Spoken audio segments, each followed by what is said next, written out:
Good afternoon, everyone. Welcome to NolaCon, and thank you for coming for my talk. I appreciate NolaCon for having me down here to speak. Let me jump right in. I want to start with giving a survey. I know it's first talk, we're just getting started, but I want some audience participation here because the intention of this talk is really to start a conversation. So when you hear the question, does DoD security work in the real world? How many people say yes? One, two, a few. How many people say no? Good. A couple brave souls. I like discussion and lively debate. How many people just want to wait and hear what I have to say about it? And how many of us just want to be somewhere else right now? All right. The reason this question came about, let me start with that. For about 10 years, I was in the PCI world as a QSA, and I had a customer. It's probably been almost. Oh, wait, where should I not be? That's better. Okay, I am now limited to where I can paste. No, I think I should be up this way. Is that the other room?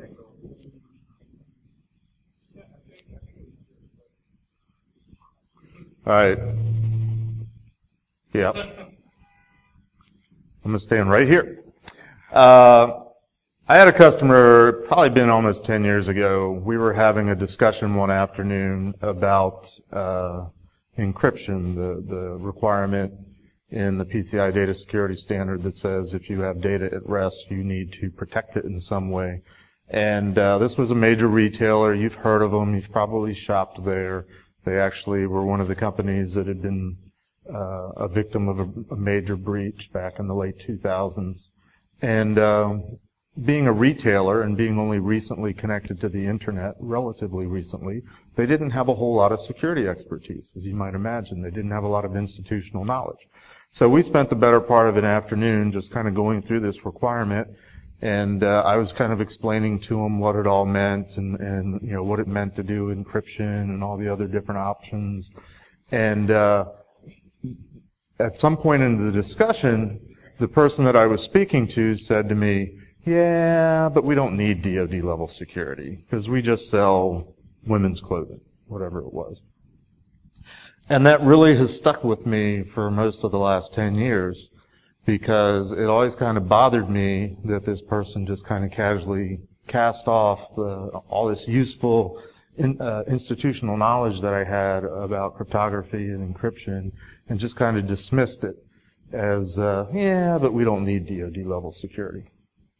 Anyway, my name is Jeff Mann. I'm a co-host on Security Weekly. If I look familiar to some of you, if any of you watch Security Weekly, I have done a few things in my life. I am considered a curmudgeon at this point. I've been doing this for about 35 years. I got my start at NSA. Well, you're about to learn I didn't get my start at NSA, but the bulk of my DoD career was at NSA. While I was there, I was a cryptologist, which is why I had fun spending an afternoon talking about encryption.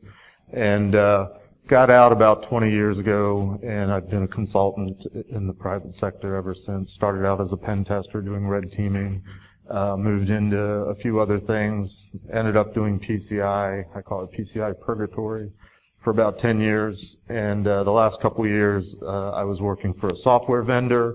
They brought me on as a subject matter expert, and they said, go out and start speaking at conferences. You know, you're an old guy, you know a lot. Go start teaching people and talking to people, which is largely why I'm here. Just a little, 15 minutes of fame thing. Has anybody heard of this book? It came out last year called Dark Territory. If not, it's available on Amazon. You can look it up and download it now. In this book, in the 4th chapter, which is titled Eligible Receiver, does anybody know what eligible receiver is or was? You should go read the book and find out. But in that chapter titled Eligible Receiver, there's a paragraph that says, the NSA had a similar group called the Red Team. It was part of the Information Assurance Directorate, blah, blah, blah, blah, blah. It was the defensive side of NSA. It was stationed at Phoenix. up near Friendship Airport, which for modern day people is BWI. During its most sensitive drills, the red team worked out of a chamber called the pit, which was so secret, I have to do this dramatically, that few people at NSA knew it even existed, and even they couldn't enter without first passing through 2 combination locked doors, not 1 but 2. Well, I'm here to tell you I was actually a member of the pit, the original first red team at NSA, and the pit was our office. It did have a door, but we had cubicles and desks, and it was just a government office. But somehow we've morphed into this legendary thing called the pit. So, for what it's worth, you now can say you've met somebody from the pit. This is actual aerial footage outside of Friendship Airport, otherwise known as BWI, and that building right there, that corner, that's where our office was. So that's where the pit was. It was real. It did exist. It was an office with cubicles. I sat at a desk. Anyway, I share that a little bit to give you a little bit of my background, but also I do want to say one of my early mentors at NSA was this woman named Becky Bass. If you've never heard of her, I encourage you to look her up. She actually just passed away back in March rather suddenly. Her website, infidel.net, if you look that up, it's sort of become a tribute site to her. People are putting up remembrances of her. There's an actual a link, I think that's the link there, to an oral history that was done. Somebody interviewed her. If you want to get a really good glimpse of InfoSec history, am I blocking you completely when I stand here? Sorry. I'll try to give you glimpses every now and then. Really good history of InfoSec over the last 25, 30 years. A lot of involvement. She was a mentor to many out in the private sector, especially bringing women into InfoSec, into the technology community. Probably for the next year or so, or at least the rest of this year, my talks are dedicated to her. We called her Mom or Info Mom, and she's one of the unsung, not necessarily well known outside of the D.C. Maryland area heroes of InfoSec. So this talk's for you, Becky. So my career really started back in 1984. And it didn't start at NSA. I actually got a job as a summer intern at a research facility that at the time was called the Naval Surface Weapons Center. And this was in White Oak, Maryland. So I'm from Maryland. And my job was, for the summer, I was hired by this guy that was a physicist that did anti-submarine warfare research. And he had gotten a hold of some money and was able to buy this kind of newfangled thing called a desktop computer. And he bought some early database software. I want to say it was DBase 2, if any old-timers out there remember DBase 2. And my job was basically to go through this filing cabinet that he had been collecting research material probably over the span of about 25 years, most of his career, that he had just piled into this safe, this locking cabinet, and he wanted me to build a relational database where he could start to capture some of the, the details that are in all the different materials he had and put it in a searchable database. So I got the, it was sort of my first exposure to a personal computer, first exposure to database. Funny story, my first week on the job, he was trying to explain to me what anti-submarine warfare was. So he handed me this book and said, this book just came out recently and it kind of explains what we do as well as I could, so read it. So I was this, college student, summer intern working for the government, and the first week I got to read a book. I thought that was really cool. So, I don't know if you guys can see it. I might have to read it to you. So where this story starts is one morning, my first exposure to security really, is I walked in, I opened up this cabinet, and inside the drawer there was this pink slip that said, "Please come to the security office." So I went to the security office, and it turns out that I had actually accidentally left the safe unlocked the night before, and I was caught. I was busted. And I was a young college kid, and I thought, well, what's the big deal? This is the 80s. We're not at war. We're not actively fighting any submarine warfare anywhere. I'm at this facility that's got a fence around it, so nobody can just walk into the campus. There's a control at the front desk where you have to go past turnstiles. You have to go through security to get into the building. I'm in an office that's locked overnight, and there's guards that patrol the facility. So what's the big deal? So I left the safe unlocked. That was my attitude then, and just keep that in the back of your mind. We'll bring that up again in a little while. So, there's a little bit of background, a little bit of a preamble to what I want to try to convey today in terms of does DoD security work in the real world. And again, I intend this to be a discussion starter. I'm not here trying to say I have the absolute and final opinion on all things related to InfoSec. But if you're like me and you look at what's going on in the world today in terms of security, is anybody depressed? Does it seem like we're losing?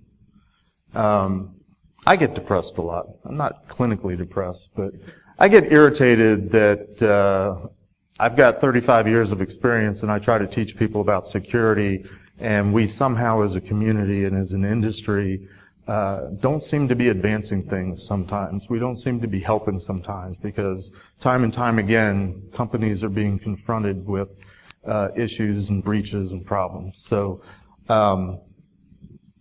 what I wanted to do was, and still having this, well, we don't need DoD level security in the back of my mind from this person that told me this 8 or 9 years ago, I wanted to put together some thoughts and share it with you guys again as a discussion starter. My first thought is, in my experience when I start talking to people about DoD level security, I think a lot of people have the opinion, especially if you haven't worked for the DoD, that it's some ultra high, super secret, super secure, lots of technology, lots of cost and expense. It's this nth degree of security. I also like to throw in movie slides to my talks. Does anybody know what that movie is from? Very good. In my experience, when I was with the DoD, there were many facets to security. There were many different sub-disciplines, if you will, to security. And I've just tried to capture a few, and I tried to add a few. I Googled. I saw what new ones are out there. So I don't even know if I could tell you what all of those things are. But, and the government likes to abbreviate everything with one syllable or two syllable words. So ComSec is communication security. That's what it was called when I started at NSA. It later became information security or InfoSec. OPSEC is operational security. MSec is emission security. You get the idea. SIGINT, signals intelligence, satellite intelligence, communications intelligence, and on and on and on and on. A lot of different disciplines, a lot of different things go into DoD security. But the way I was taught, the way I was classically trained, was we learned this risk equation. And, this is not new. I'm sure most of you have at least heard of the risk equation, if not, have worked with it or somewhat familiar with it. And you can see some of the words in it. This certainly is what drives our security industry. We're all about vulnerabilities. We're a little bit about threats. We're talking about risks all the time.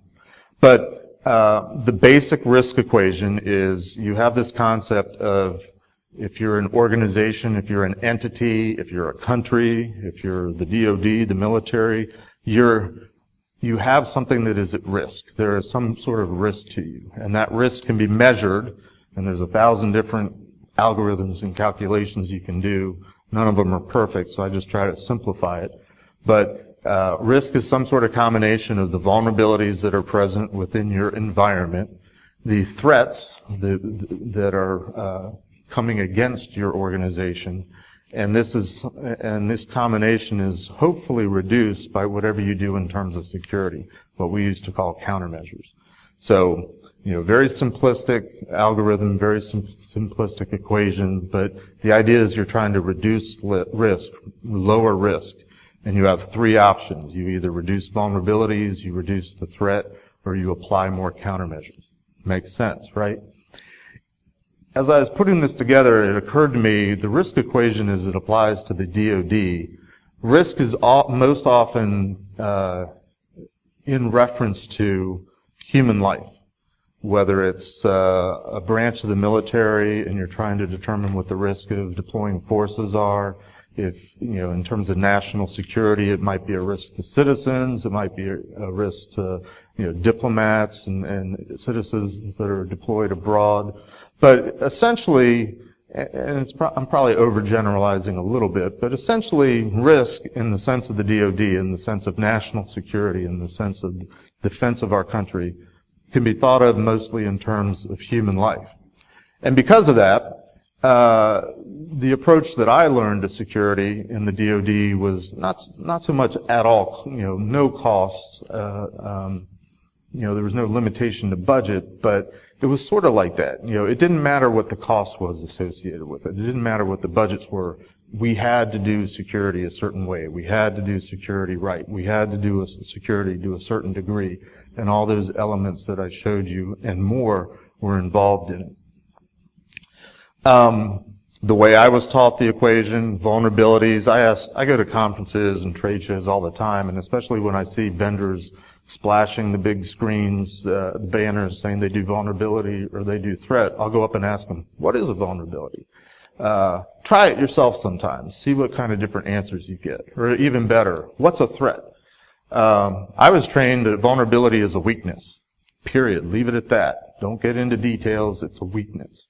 Threat, the way I was trained, is the who that is trying to do something bad to you. But you go out and ask people, and maybe even some of you have, similar ideas, but threat, I think, is most often described in our industry as more of what I used to, or I was taught was a threat agent. It's what the threat, the who, is doing to you, or how they're doing it. It's the thing that's happening. Which, I'm not trying to be picky-uni, I'm not trying to nitpick, but again, the way I was classically trained, the threats are the who, it's not the what or the how. And then finally, the countermeasures are all the things that you do to try to protect yourself, whether that's driving down vulnerabilities or driving down threats or other active corrective actions, whether it's monitoring, whether it's logging, whether it's, increased perimeter security. And again, this not even necessarily in the context of networks, but even in the context of physical security, applying more guards, building a bigger wall, building a bigger fence, putting concertina wire on the top of the fence, and so on and so forth. These are all the things that are done to protect against the threat and hopefully reduce not necessarily who's doing it to you, but their ability to do something to you. And hopefully this is familiar to you as well. Security often had to do with data security, communications, in the specific instance of NSA. And we were classically trained that the way what could go wrong, what you're trying to do with protecting data, boils down to three different things: confidentiality, integrity, and availability. So, those should all be familiar concepts. These are not new things. The internet and technology computer world is introduced a few more nuances to these three, but these are still the three basic things. Most of what we do in this industry drives back to one of these three things, with a few exceptions. My first office at NSA, I was on the defensive side, and I was in the office that produced one-time pads. Yes, we were using them in the 80s. In fact, I think we're still using them somewhere today, but don't quote me because I haven't worked for the government in many years. But if you're not familiar with the one-time pad, the one-time pad is perfect encryption. As long as it's used properly, which is one time, it is not cryptographically solvable. Most of the other cryptography that is involved these days, especially in our machine-computer networking world, are machine-generated, are computationally formulated, are algorithmically based, which means that although the numbers might be large, there is a cryptographic solution. It can be broken, it can be solved given enough time. Not so with the one-time pad. So my simplistic attitude, having started in that office, is it's all been downhill ever since we decided not to use a one-time pad. Perfect encryption, perfect security. We've given that up for speed and convenience and the ability to stream video and stuff like that. So it's been downhill from there. So again, getting back to this concept, we don't need DoD level security. Some of the reasons that I've seen why DoD level security doesn't seem to be sticking, there doesn't seem to be much interest in it, are some of these ideas. And I think most importantly is it may very well be very expensive. It may just be simply a perception that it's more expensive. But certainly there is a monetary cost to doing more than what you're doing in the near term. There's a lot of companies out there, a lot of organizations that I've worked with over the years that just simply didn't think they needed it. You know, we sell shoes, we sell underwears. When Home Depot was hacked a couple years ago, the CEO was literally on record as saying, "We don't care about security, we sell hammers." Yeah. So it's real. There's a lot of attitudes out there. It's like, why do we need to bother with all this security? A lot of these companies, until they got on the internet, they really didn't have to worry about security in the sense of networking security, internet security, all this stuff that we're doing these days. And that's legitimate to some point. They didn't need to, but they're in a connected world, and I've always argued with my customers that, you know, there's a price to all that convenience that you're getting, especially in the credit card world. How many people are old enough to remember using a credit card back in the days when the clerk that was accepting your card would pull out a little brochure or magazine and flip through it to look up and see if your card was listed? Does anybody remember that? You're old, you're old, you're old. More recently, it would be you submit your credit card, they'd ring out the cash register, they'd turn around, pick up the telephone, dial an 800 number, and wait for an operator, and they would read off the transaction information, you know, the amount, the credit card number, they'd wait for the authorization. Anybody remember that? Yeah. How long did that typically take? 3 minutes, 5 minutes, 8 minutes, 10 minutes? Whereas nowadays you walk up, well, chip and signature notwithstanding, because that thing's a bear, but, you know, swipe your card, a few seconds later you've got the authorization and you're out. Somehow we've regressed in using the chips, which I don't understand, but that's another story for another day. The point I've tried to make to these companies over the years is, you know, how many people are you moving through the line? How more quickly, how many more transactions, how much more revenue are you earning? Because you're not doing that, you know, 3 to 5 to 8 to 10 minute process. You've turned it into a 15-second, 30-second process. They get that. They understand the dollars and cents. And then I say, okay, well, that comes at a cost. And one of the costs is you need to do security. Sometimes it works, sometimes it doesn't. The point is, they don't have it as a background. So part of sort of winning this thing that we're in of trying to make companies more secure is trying to help them understand the impact of security. There's a need to do security, and it generally boils down to, especially in the commercial world, a financial discussion. If you haven't guessed already, you know, my response to we really don't need DoD level security. And I'm like, yeah, you really do. I even updated it. It's up to the minute. And I'm not even sure what to tell people that are dealing with malware, but hopefully we can discuss that. But and in fact, how many know what the wireless password is for this hotel? It's up there on the screen. I was like, oh, I'm at that hotel. Remind me not to use my credit card here anywhere, especially down at the bar. Cash only. Anyway, lots of companies continue to be getting breached. Companies that you wouldn't expect, you know, government, private sector, whatever, even security companies.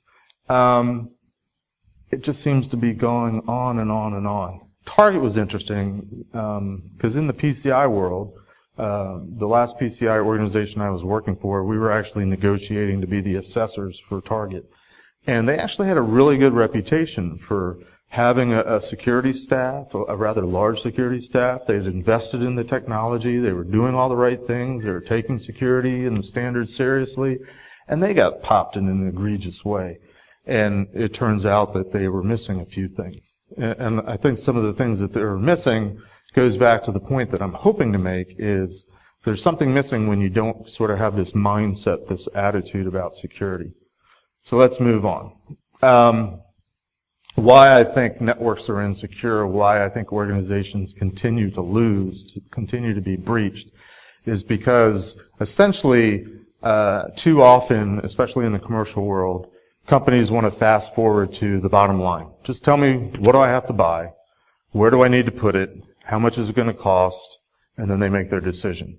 They kind of skip over the classical things that I and others that have come from the military, the DoD, have tried to teach over the years, and to some degree our industry has tried to teach, is that, you need to put processes in place. You need to have some sort of policy or program. You need to have some organization and sense of what you're trying to accomplish. And they're like, yeah, that's boring. Tell me what I need to buy, and tell me where I need to put it. So, lots of different reasons, but they boil up, I think, to a couple different categories. And if we're honest with ourselves in our industry, I don't think we've helped a whole lot. And I'm not saying us individually, but it's a whole lot easier if you're in sales and marketing for a security vendor to just write up the sale. How many do you need? I think you need 6. This is how much it'll cost. How many can I put you down for? Rather than walk through that complicated discussion. Or I was a consultant for many years. It's a whole lot easier to buy a product than it is to buy a consulting engagement where you end up with a written report where, in theory, some of the people that are your customer already knew what you were going to tell them.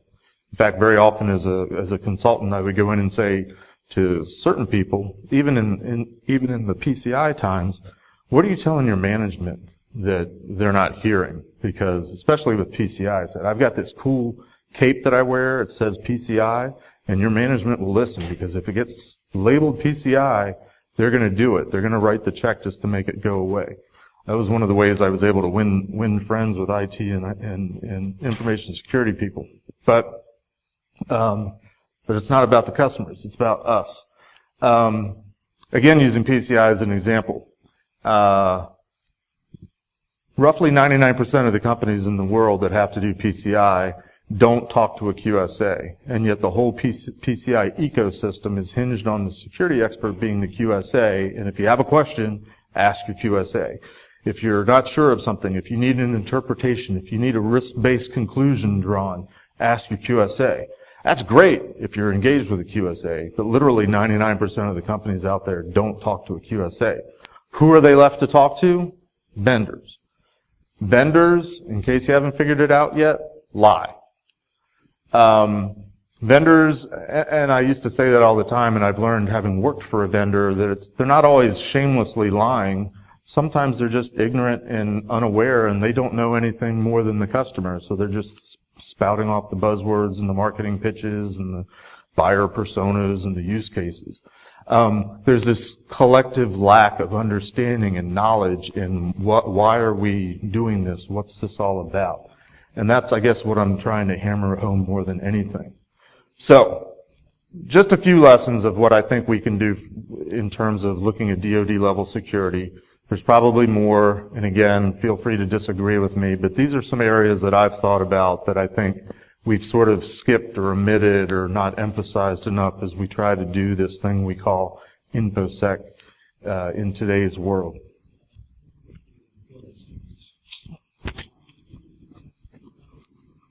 Movie? Very good. And there's the proof. They're actually sitting on a Cray supercomputer, which the one I used to use at NSA is now in the NSA Cryptologic Museum. So that's ancient technology, but it used to rock because it was so fast. But anyway, the point of the movie Sneakers, the point of this conversation that the protagonist and the antagonist are having is that the world is at war, I'm paraphrasing, And the war is not being fought with bullets. It's being fought with data. It's all about the information. And I think that's true today as it's been for decades. The battles that we're fighting, the war that we're fighting, it's all about the information. And yet too often, especially in the commercial world, we're not focused on the very thing that we're trying to protect. We focus on the technology that we think is being used to house, store, transmit the data that we're trying to protect. And that's nuanced, and it might be nitpicky, but I think it's a significant gap when the focus is so often on the technology and not on what's on the technology that we might be interested in. So disagree or agree with me, but that's what I'm putting forth to you guys. So in terms of the risk equation, when I think of the risk equation in the commercial world, what immediately gets added to this equation is money. Risk, as I said in the DoD, in terms of national security, can be expressed in human life. But risk in the real world is really dollars and cents. It really boils down to money. How much money are you standing to lose? How much money are you comfortable with being fined? What are the liabilities if you do or don't do certain things? And then, of course, to try to reduce your vulnerabilities costs money.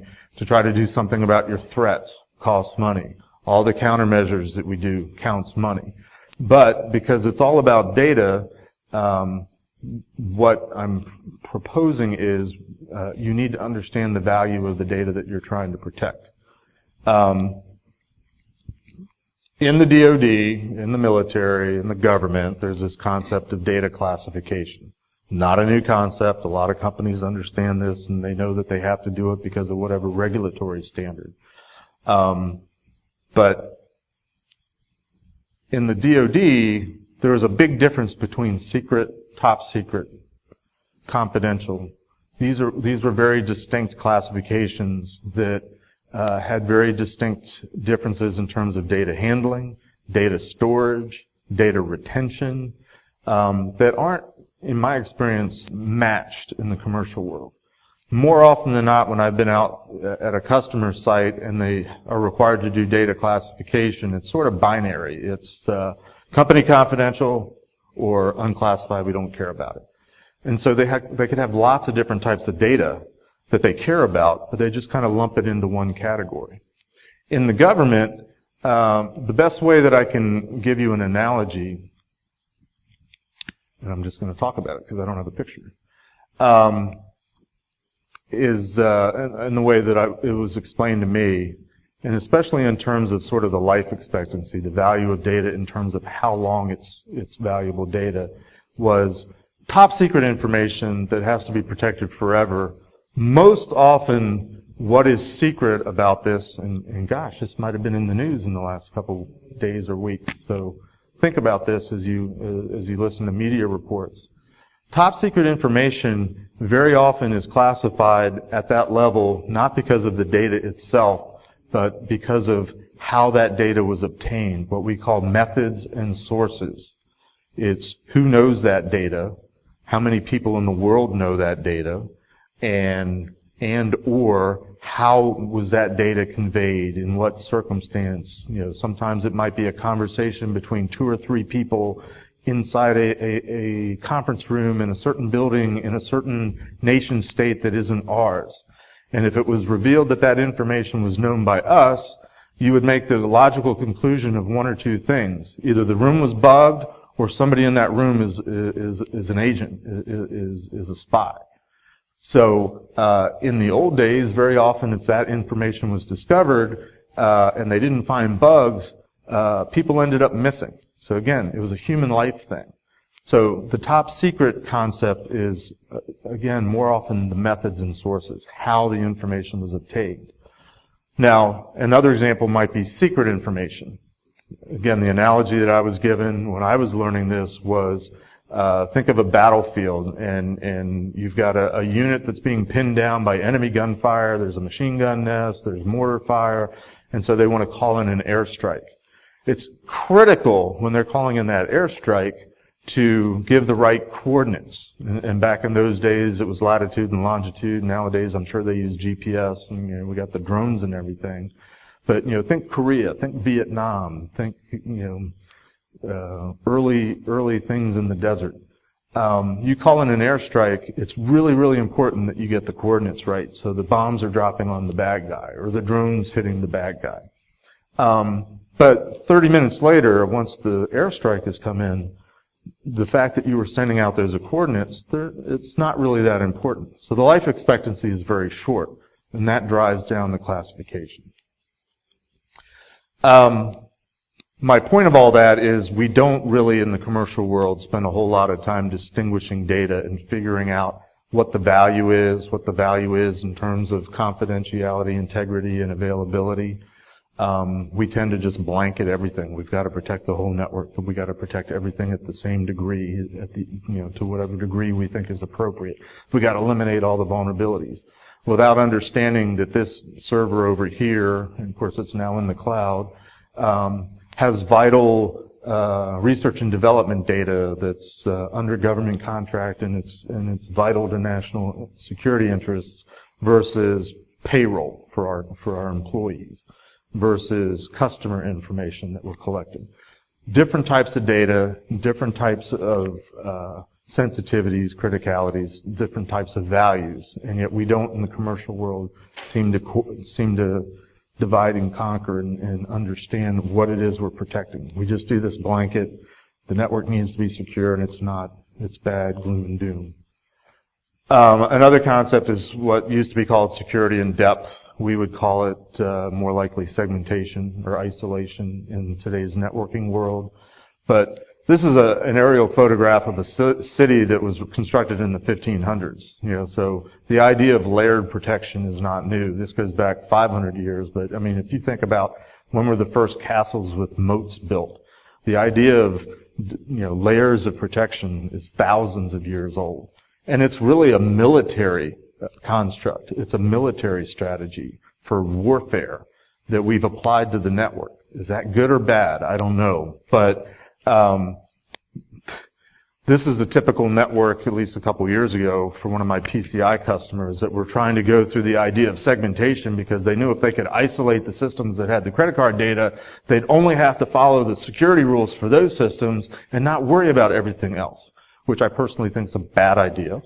But, so this was the typical, back-end data center, operations, office environment, a couple versions of their retail locations, and the red circles were the systems that were deemed to be housing or storing or processing credit card information.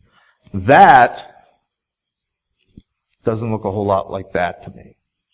And that, these days, are now a lot of those environments are virtualized, a lot of those environments are cloud-based, a lot of the infrastructure is going to the cloud. So this whole idea of layered protection, I think it may be gone. It's certainly hard to figure it out.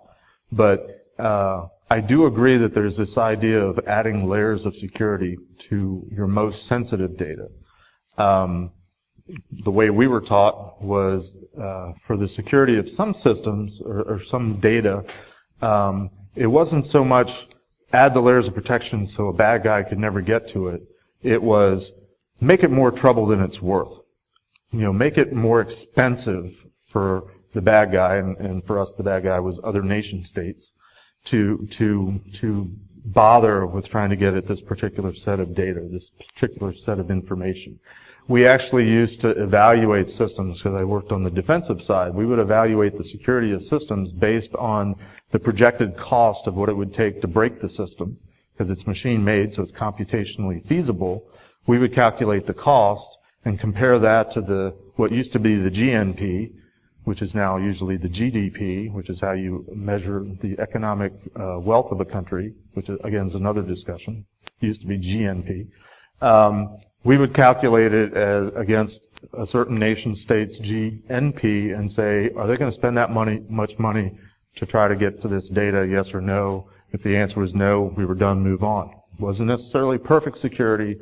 It was more expensive than what it was worth. And that was sometimes applying layers of security. The biggest thing, though, is upon reflection back to my beginning days of being involved in the government, was as I looked back, I realized when I went to work for this research facility back in the 80s that there was this culture of security.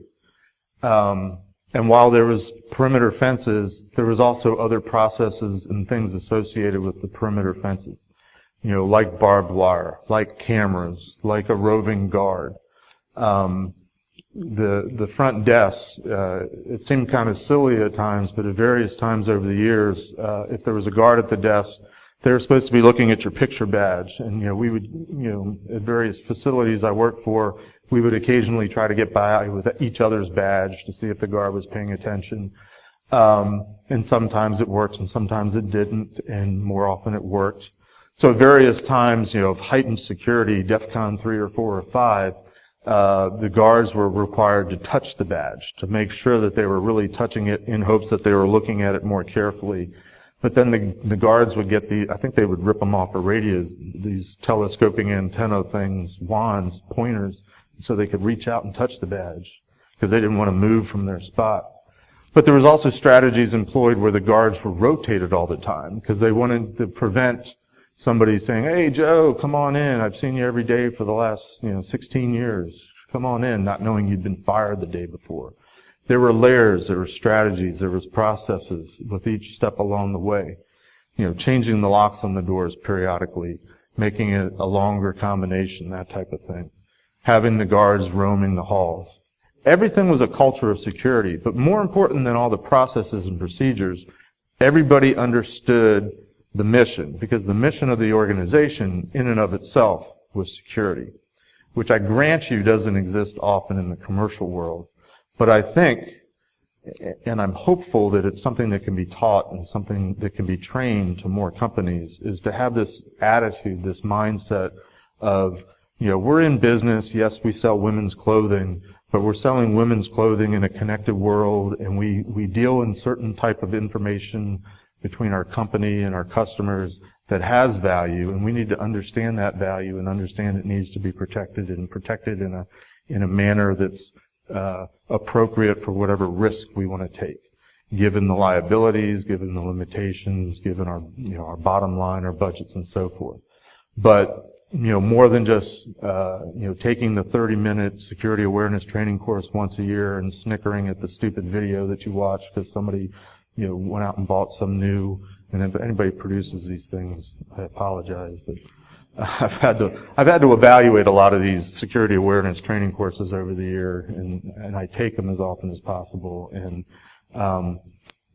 they just seem to be people that are like, they're very much focused on the creativity. This time we're going to do a video. This time we're going to do pictures that pop up. This time we're going to slide from the right and fly from the left, rather than providing any type of meaningful content. Yes? No. Actually, we'll get to that. We'll get to that. Hold that thought. Building a culture of security, having everybody in the company understand that security is important and what they do and what they don't do has something to do with security. Understanding that security is a life cycle. It's something that you do. It's not just a set and forget. It's not plug in a box and put particular settings on it and walk away and think you're done. This is a slide that I used 20 years ago when I came out of the DoD trying to teach companies in the commercial world that there's this thing called security and it's a life cycle and there's processes involved. And we used to talk about these processes. And of course, we were trying to sell a pen test, so we started with the assessing. Where are you? You've just plugged into the internet, but you have this existing network. Let's find all your holes. Let's figure out. It was really a vulnerability assessment. And we would talk about, once we've discovered it, how do you fix it? How do you close your holes? How do you implement programs and policies and procedures so it all works? And you architect and implement these solutions. You put in firewalls and IDS and whatever. And then at some point you've got to measure it and see how well you're doing. And then it's lather, rinse, and repeat. We used to talk about this cycle in terms of like a 3 to 5 year process. This process still exists. Every company is in the midst of this process, but the process these days, I think, is sometimes months, if not weeks, if not days. Think of the next O day that comes out and how fast you need to be able to respond to it and adapt to it. But companies, for the most part in the commercial world, aren't cycled to think security. They're cycled to think money, revenue, bottom line.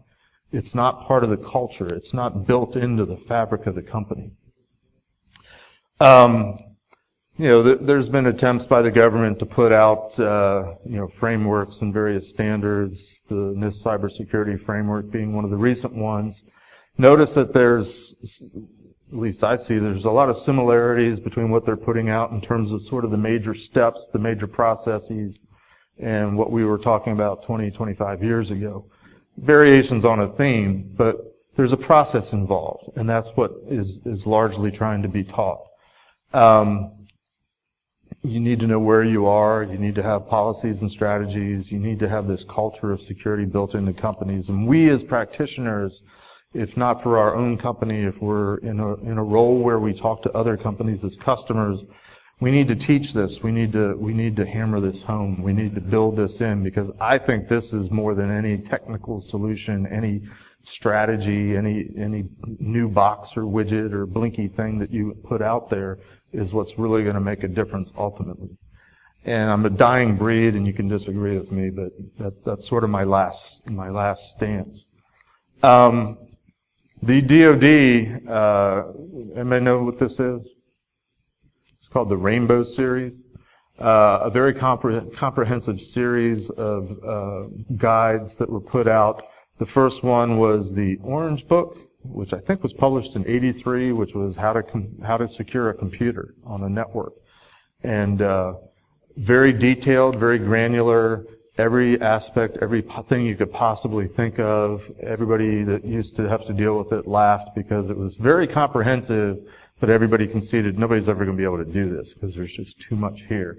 And that's when it was just 4 or 5 of them. I don't even know what all of those are, but as new technologies emerged, another guide was produced.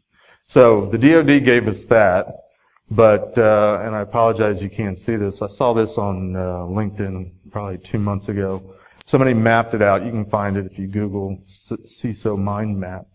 These are all the disciplines, sort of the major areas and all the detailed things that a CISO is supposed to know in order to be able to do his job in today's modern organization. And I would submit to you that all that fine print that you can't really read, but if you Google it later, you'll be able to find the details. Probably 95% of those are tied to a specific technology product, which again I think is missing the point when all you do is know how to throw different technology at this problem. This is another example that I saw. Somebody attempted to come up with all the different domains that there are in our business, and they try to group them and organize them. So, the message here is there's a lot to learn, there's a lot to know, there's a lot of stuff going on. And yet, my belief is if you're taking a completely technology-centric approach to all this and you're not stepping into it with some sort of overarching understanding of what you're trying to do, what you're trying to accomplish, you ultimately will lose, because I think we can agree we're never going to protect everything. I think we can agree we're never going to drive the vulnerability count down to 0. There's always going to be vulnerabilities out there. So maybe, just maybe, we should stop focusing on the vulnerabilities. Not saying do away with them, not saying stop addressing them as we find them out, but maybe we need to focus elsewhere too, like on the countermeasures. You've probably heard of this mantra in our industry that security is really about people, processes, and technology. It's a 3-pronged approach. I submit to you that in terms of understanding the culture, that there's this idea of purpose. For the DoD, it was the mission to do security. And while that's not the mission of most companies in the commercial world, it needs to be a part of the mission. It needs to be understood that the security is part of we sell shoes. Its security is a part of we sell hammers. An appropriate part, not overboard, not overdone, but there is an appropriate way to approach that. So keep in mind, it's all about the information, it's all about the data. With few exceptions, that's still true today. It always will be. Technology, I don't believe, is the solution. I think technology is really the problem. I think we're losing ground, frankly, the way technology is advanced. And the more we don't have the foundational principles and processes built in, the further behind we get whether we're organizations or whether we're practitioners. Remember, security is not some place that you get to. It's a lifestyle. I say it's a verb. It's something you do. And I think you can hold me to it, but I didn't say that word once, did I, in this presentation? Knowledge and awareness is key. So to answer your question, just a quick word about the company that's sponsoring me. A company called Cybrary. They've been around for about a year and a half now. They're dedicated to providing open source learning and training in the area of information security. You can sign up for free. You can take hours and hours of free training. There's lots of pre-certification things you can do. They have things that you do pay for, like various labs and detailed stuff, but I think at a personal level, it's like maybe $9 a month. So something around $100 a year, you can get lots and lots of training. They just celebrated last week hitting the 1 million subscriber mark. So they've got 1 million people that are signed up taking free training. Going all the way back to the beginning, when I said this talk was dedicated to my mentor, Becky Bass, those of us that are curmudgeons, we've sort of agreed that trying to backfill the void that is left with the passing of Becky Bass is very difficult, but all of us need to do our part. So, we that are sort of the old timers and the gatekeepers of all this institutional knowledge, we're committed to sharing that knowledge with the community as much as possible. It's one of the reasons why I come out and speak. I've got a head full of, sometimes my wife thinks, useless knowledge, but I want to share it with you because security is this huge nebulous thing that needs to be understood beyond all the fun technology things that we do and all the fun hacking things we do. And I'm convinced more than anything at the end of the week, at the end of the day, at the end of our existence, knowledge is the only way that we're ever going to really advance this thing forward. So, to answer your question, have I seen great training, good training? Look there. You might find something that's pretty decent. In fact, I've got a course up there that was put up there. I teach a course at Cybrary on effective communication skills because I've heard a lot of people at these cons over the years talking about knowing all the answers, and I keep thinking, if you know the answer and you're working for a company that's got an issue and you're not getting the point across to them, maybe you're the problem. And maybe the problem is you're not communicating it well. So I took my 20 years of consulting knowledge and wrapped it into a course that's hopefully a little bit humorous. I got to wear my Jedi Master costume for the whole thing. They thought it was cool. I didn't think I'd get away with it, but they let me do it. So if nothing else, go check out my course. I have no idea what we're doing on time, but is there time for questions or comments as I see people walking in? Comments, questions, pushback. Yes? Your risk equation. Yes. Can you go back to that? I can try. You want the first one or the second one? Good. There you go. So, what about likelihood? Great question. A layer that I didn't add for simplicity's sake, but yeah, I basically when I was taught risk equations in the DoD, it was there was always two versions considered. One was the likelihood that something was going to be attacked, so the likelihood of compromise, and the second was the likelihood of success. If somebody were to try to, do something to this, what's the likelihood that they would succeed? So, when we were trying to map this out, and I could geek out and probably maybe I will do a talk on the risk equation someday, but we kind of mapped it out in a Foursquare, which I kind of refuse to do because there's a certain company that I don't like that misuses Foursquares. We won't get into that. But yeah, risk can be very complicated and it's very nebulous, but when you're talking to C-level people at an organization and you start talking dollars and cents, that's usually when they can start paying attention. So I just, one of my Jedi mind tricks is to just simplify, break it down because a lot of people get caught up in the minutiae and details and most people don't understand, don't care, just what's the bottom line. Any other questions or comments? Yes? Just asking sort of a reading, if you have one, but you started off, you mentioned about just anti-submarine warfare.